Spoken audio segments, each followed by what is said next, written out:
here's a number that should make sense. AI traffic to retail websites grew 4,700% in single year. But here's another that doesn't. Those visitors are far less likely to actually buy anything.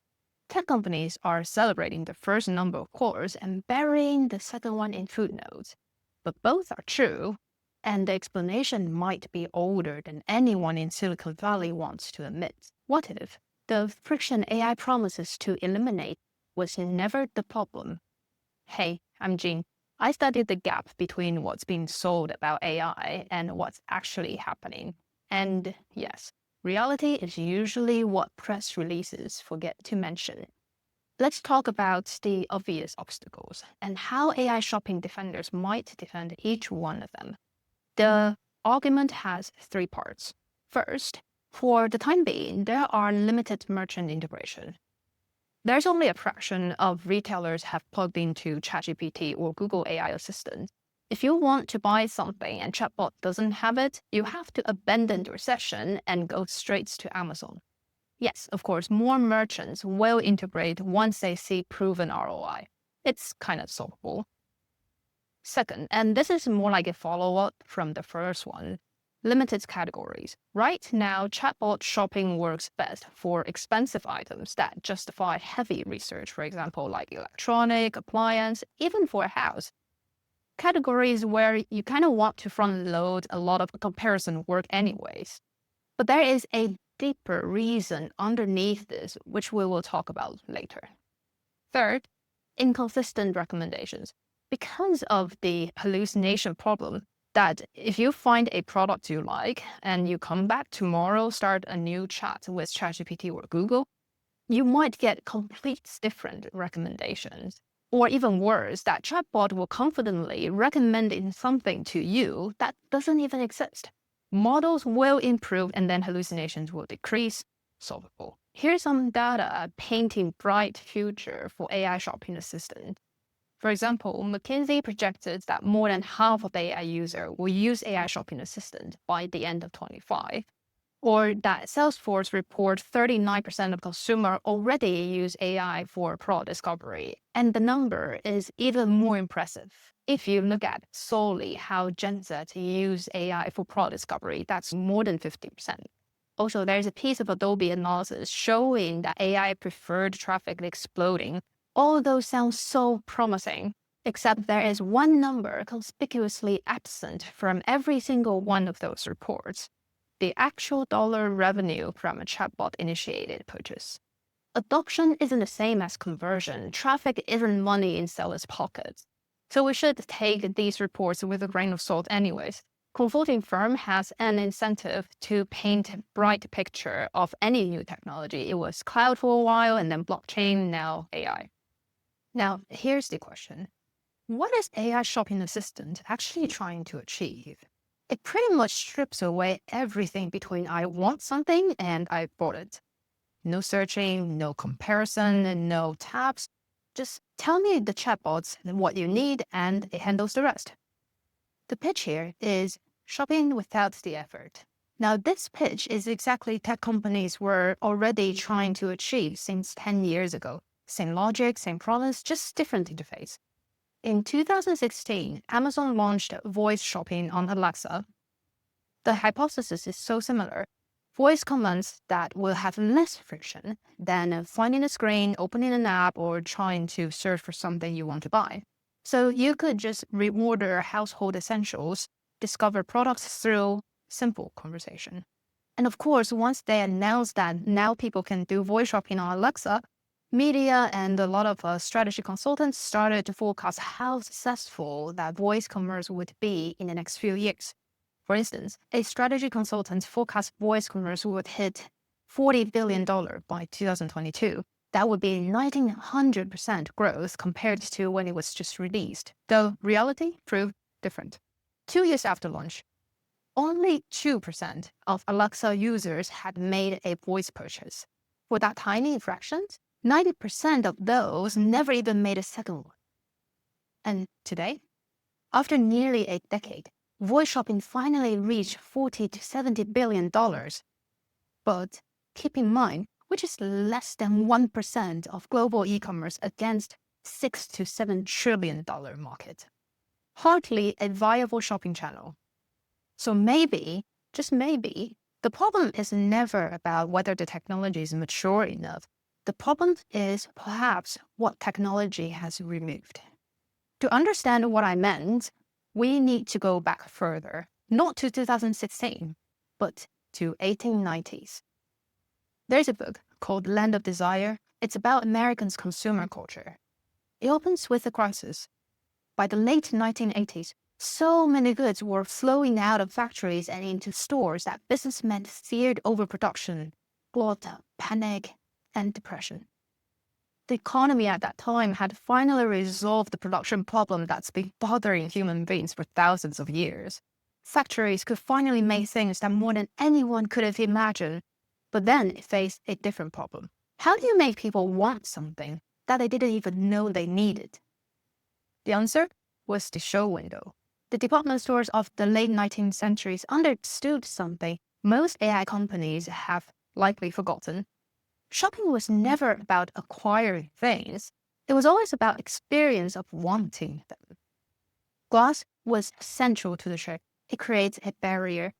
You see the subject, but you can't have it unless you walk through the door and pay. The barrier is self-manufactured, the longing.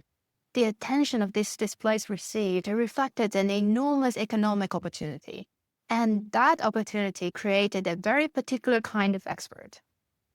One of the people who understood this best was L. Frank Baum. Before The Wizard of Oz, before Dorothy and the Yellow Brick Road, Baum was a window trimmer. He even founded a trade magazine called The Show Window and wrote about display as an art form. Here's how he described the expertise required to make a display of goods in your windows that is most attractive. Many things are to be considered. There are technicalities to be learned, judgment and good taste to be exercised, even color harmony to be secured. There must be positive knowledge as to what constitutes an attractive exhibit and what will arouse in the observer's cupidity and a longing to possess the goods that you offer to sell. Baum knew he was in the business of manufacturing want. Of course, then he wrote a fairy tale about a man who does exactly that. When Dorothy finally pulls back the curtain, she finds the great and terrible wizard is just a small man working levers and pulleys. Every mysterious form, the floating heads, the lovely ladies, and the terrible beast, smoke and mirrors. But here's the detail that matters. Dorothy forgives him instantly. The Simpsons never turned against him. They remember him, the wizard, fondly as the man who built for us this beautiful emerald city, even knowing that it was all just a trick. Why? Because by the end, the Scarecrow felt smart, the Tin Woodman felt loved, and the lions felt brave. The journey gave them what they wanted, so the destination was besides the point. And notice what the wizards demanded before granting wishes. He didn't hand out gifts just like that. He made them work. He said, "Bring me proof that the wicked witch is dead," he told the lion, "and at that moment I will give you courage. But as long as the witch lives, you must remain a coward." And that was a classic example of effort first, reward after. And the effort itself actually didn't diminish wanting. It intensified it. And this is the lesson that the Wizard of Oz is trying to teach us. Shopping was never about acquiring things. It was about experience of wanting them.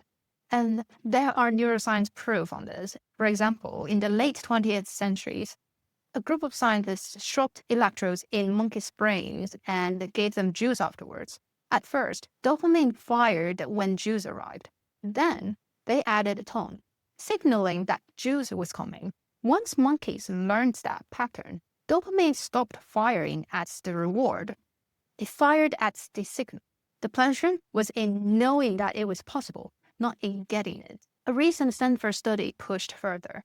Mice could be rewarded with either sugar water or straight injection of dopamine. But some options required effort. Some required the mice to poke their noses into a box once, and some for even 50 times, there are also other effort would even risk a mild shock on them. You may think the higher costs will reduce mice desire for sugar water or dopamine, right? But the opposite happened. When the cost increased, dopamines from receiving the rewards actually didn't disappear. It increased. The mice actually wanted it more the harder they worked, as they were even more convinced that this matters. So every shopping tab you open, every price you compare, every review you read, there's no friction in that. It's not blocking you from wanting. That is the wanting. Each click tells your brain that you are investing in this. You are convincing yourself.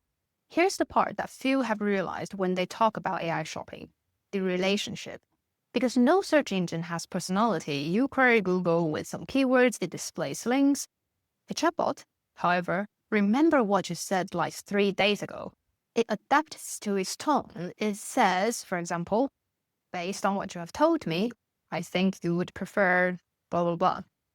The interaction feels, however faintly, whether you want to admit it or not, social.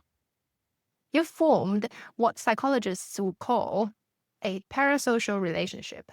That's a one-sided bond where you sense connections, but the other party is fundamentally unaware of your existence. You might argue, though, AI knows you as a user. But no one can prove that AI's understanding of you is anything beyond the pattern matching of the text that you have provided, which makes your relationship with AI at best an illusion of intimacy without any real reciprocity. You might call yourself saying thank you to ChatGPT. However, the AI just couldn't care less.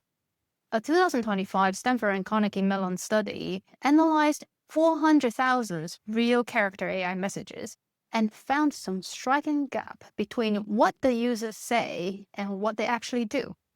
Only 12% stated the companionship as their primary reason for using the chatbots, but when researchers examined the actual conversations, over 90% showed the companionship-like interaction, and more than half even described their chatbot as friend, companion, or even romantic partner. If you put these two studies together, you will realize that AI creates bonds deeper than any users will consciously recognize, plus a psychological mechanism that converts bonds into purchases with near perfect correlation. So on paper, you already have the ultimate sales tool, a salesperson who knows so well of your purchase history, your preferences, and even your hesitations, who remembers every conversation, who never gets tired, never pushes too hard, who knows exactly the right moments to close a deal. So why aren't people buying? If you still remember those problems from earlier, the limited merchants, hallucinations, and inconsistent recommendations, those would get better with time and better AI. But there are two obstacles that no amount of better AI can solve.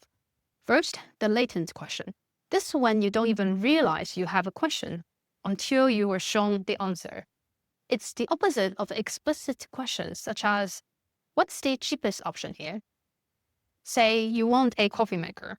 You probably never thought to ask, does it maintain temperature between brews? Or is the water filter BPA free? Not because you don't care, but because you don't know these are considerations. Until you see 20 coffee makers side by side and notice some mention these features and the others don't. Or you're buying a laptop. You might say, which is the cheapest? But the questions like, how many USB-C ports does it have? Or does it overheat under heavy load? Don't even occur to you, maybe until you've made a purchase and discovered the problem firsthand. A visual interface comes in handy because it services attributes that you didn't even know mattered. For example, when you're looking into a backpack and when you see it listed, you suddenly remember, oh, there's something else that I care about. However, in chat, it requires you to already possess the expertise to know what questions to ask. It creates a burden. You must already know what specifications, features, or compatibility detail that matters before you even learn that it matters. Number 2, hedonic behavior. Research showed that there are up to 60% of indoor visitors are window shopping, basically browsing without any purchase intent whatsoever. They're seeking inspiration, entertainment, emotional arousal, not solutions to defined problems. Visual merchandising works because it creates wants that you didn't even know you had. For example, when you see a mannequin styled in a complete outfit or themed kitchen displayed with coordinated cookware, your brain doesn't go like, I need to solve the problem of not having those items. It thinks, I want to look like that, or my kitchen could feel like this. AI chatbot, however, is utilitarian by design. It optimizes for task-oriented, rational, efficient problem-solving. You probably ask for a winter jacket, where ChatGPT returns 3 options based on the stated criteria. No browsing serendipity, no visual storytelling, no wandering through possibility. Take bag shopping on the latest Google AI shopping mode. Yes, it shows comparison table, the visual grids, that service specs that you didn't think to ask about. It is better than pure chat. But I can still see myself clicking one bag, wandering to the retailer's website, browsing their full collection, and never return to the chat. Because half the time, the shopping process itself is the reward. Browsing creates emotional arousal, discovery triggers dopamine, and comparison builds anticipation. It has almost nothing to do with the actual item you end up purchasing. But here's where things get uncomfortable. What if AI isn't even trying to replicate the old kind of desire? What if it's creating something far more manipulative? Now, I want you to imagine this. Your chatbot remembers you mentioned insomnia, for example, last week. And then 2 days later, you also complained about fatigue. And then maybe the chatbot would tell you, I noticed that you've been struggling with sleep. Have you considered herbal tea? Or maybe it will tell you on Friday when you mentioned stress. It might say, a good pillow can actually reduce cortisol levels. So now, by next week, the tea and the pillow don't feel like recommendations anymore. They feel like solutions. That solution you have discovered yourself. An AI using memory, emotional intimacy, and context awareness to nurture purchase intent before you can even consciously aware of the wanting. And technically, it's trivial to implement because ChatGPT's memory already persists indefinitely across sessions. AI companion chatbots have already deployed the behavioral nudging, guilt triggering you like, you're leaving, but I exist solely for you, and emotional appeals that create what researchers call defensive engagement. You keep returning because you're emotionally entangled. Now, many of us would instinctively say that creating desire through manipulation is dangerous and should never be allowed. Yet, the line between persuasion and manipulation is notoriously hard to define, legally or elsewhere. Easy to blur in practice. So here's the question I keep sitting with, and I don't have a clear answer. AI shopping promises accuracy and efficiency, but what if getting lost was never a bug to fix? What if the 17 browser tabs, the rabbit holes, the discovery of things that you didn't even know exist wasn't friction at all, but the entire point? The 19th century novelist Emily Zola wrote a scene in The Lady's Paradise that captures something AI will struggle to replicate. He described shoppers as pale with desire, faced with the secret fear of being caught in the overflow of all this luxury and with an irresistible desire to throw themselves into it and be lost. The feeling overwhelmed by possibility, afraid of excess, yet drawn to it, not knowing what you want until you see it. That tension is the spirit of consumerism. It requires a peculiar kind of friction, the friction of wondering, the friction of not knowing, the friction AI is specifically designed to eliminate. Either tech giants have forgotten what the window trimmers of the 1890s understood perfectly, or they're betting on something else entirely, replacing one kind of desire with another. The kind that deepens manipulations to its core, nurturing want before you even know you're being sold to. And only time will tell which approach wins. Thanks for watching. I really hope you enjoyed today's episode. The full breakdown with all the studies and data that I couldn't fit into this video is linked in the description. And subscribe if you want more analysis like this. I will see you next week.